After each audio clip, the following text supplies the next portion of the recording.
छत्रपती शिवाजी महाराज यांच्या पावन स्पर्शाने पुनीत झालेल्या आणि युनेस्को जागतिक वारसा स्थळ नामांकनामुळे जागतिक नकाशावर झळकलेल्या किल्ले पन्हाळगडावर आज शिवजयंतीचा सोहळा अत्यंत उत्साहात आणि मंगलमय वातावरणात संपन्न झाला।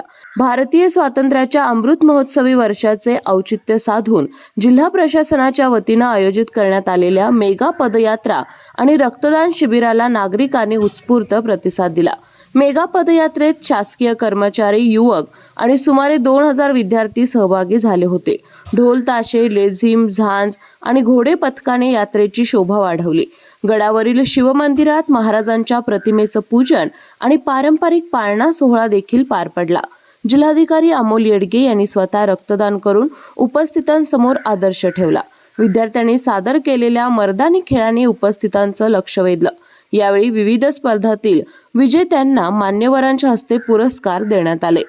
यावेळी आमदार विनय कोरे, जिल्हाधिकारी अमोल येडगे आणि पोलीस अधीक्षक योगेश कुमार गुप्ता यांच्यासह नगराध्यक्षा जयश्री पवार, उपनगराध्यक्ष सतीश भोसले, उपवनसंरक्षक धैर्यशील पाटील, निवासी उपजिल्हाधिकारी गजानन गुरव, प्रांताधिकारी समीर शिंगटे, तहसीलदार माधवी शिंदे आणि अन्य मान्यवर उपस्थित होते।